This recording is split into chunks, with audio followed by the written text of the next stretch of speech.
Hey guys, it's Matsuhuka here. This is a video response to Elias93, his video on communicating with spirits, particularly those of family members who have passed on to the next life. And he said, for those of you who have a similar gift or stuff like that, to do a video response. So here I am. Hi. Sorry. Stay. Before I was born, I'm just gonna start off with this. Before I was born, my great-grandfather on my mother's side, passed away. And, he passed away when, my mom was pregnant with me, but I hadn't been born yet. I think it was like the second or third trimester. But, I remember her standing out in the driveway and talking to him at a very young age. And I knew exactly what they said, what they were saying, and, I told my mom, I was like, no, I remember what you guys said. It was like I was there before I was born. And, she told me I was imagining things. But I had never seen a picture of him. So, it didn't really make sense. But my mom just kind of said it was my imagination, that,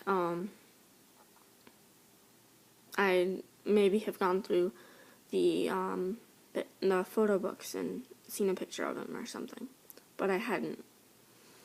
And so, I mean, still to this day, I remember them talking, but now I don't know what it is, because I had, like a lot of people, that ability has been suppressed. My parents dismissed everything that was unexplainable, like contacting spirits. I used to be able to do that when I was really young, but my parents just said it was fake, it was my imagination. I mean, yeah, I'm a creative thinker, I think outside the box, and I do have a vivid imagination, but I mean, it's not imagination. You just can't use that as imagination. It doesn't work. It doesn't make sense. But, so eventually I lost that, and then for the last few years, particularly after my great-grandmother passed away, I've been able to contact more spirits, and, many a psychic, many a medium have told me that spirits do talk to me. That they're coming to me as a source of comfort, as a source of help. And I guess to some people that would be kind of scary, but to me it makes sense. To me it's comforting, and I mean, I don't know.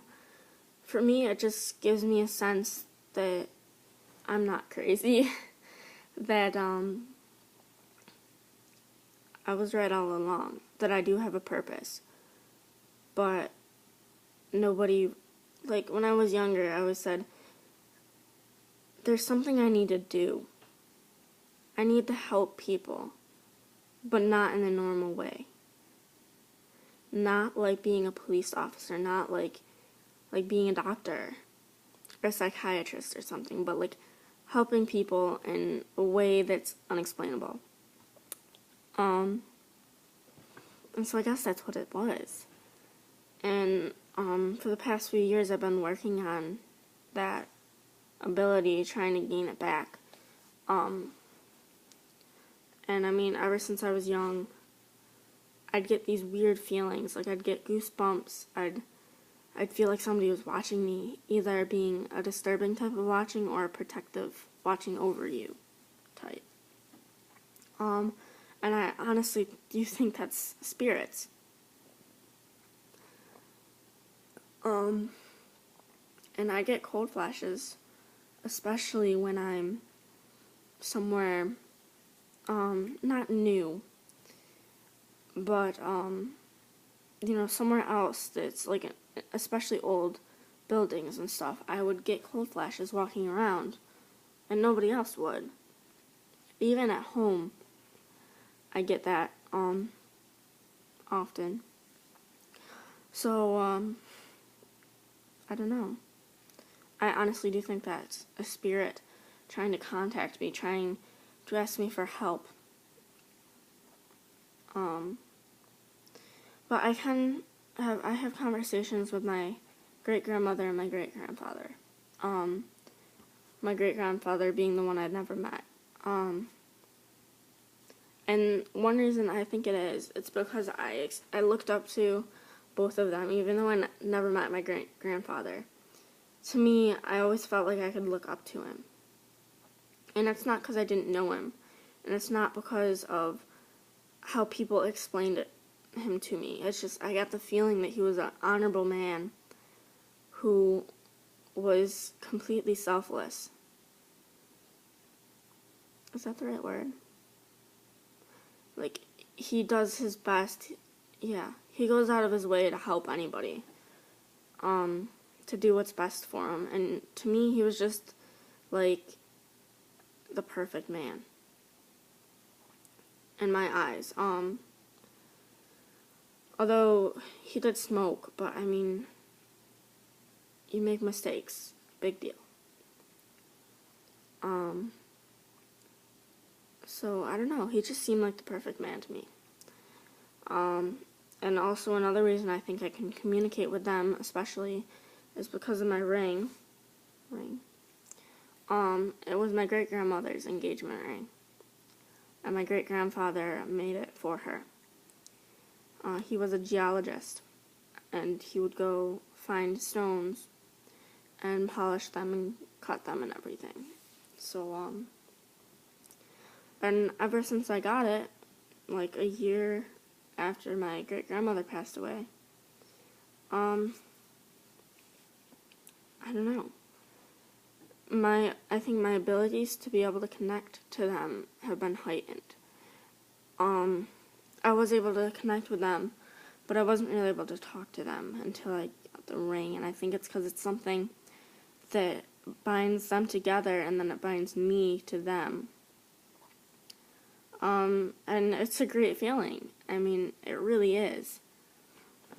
To be able to talk to somebody who's passed on, they're like, I mean, whenever I'm feeling weak, whenever I feel like I can't do something, or if I'm depressed, sad, angry, anything that I really don't like feeling, or if I'm having problems, like in school, or I need motivation, I can always talk to them and they give it to me. Like in gym, I was running and I was like, I can't run anymore. And I look over and they're both jogging next to me. And they're saying, you can do it. Really, you can. And they were motivating me, so, yeah, that's mainly why I light a candle for them every night, before I go to bed, and I do have conversations with them. So, this was a little longer than I was hoping it would be, and if I make it any longer, I won't be able to upload it, because I'm uploading it straight from this. So, yeah. So, Lysk, thanks for the awesome video topic. And everyone, blessed be. Bye.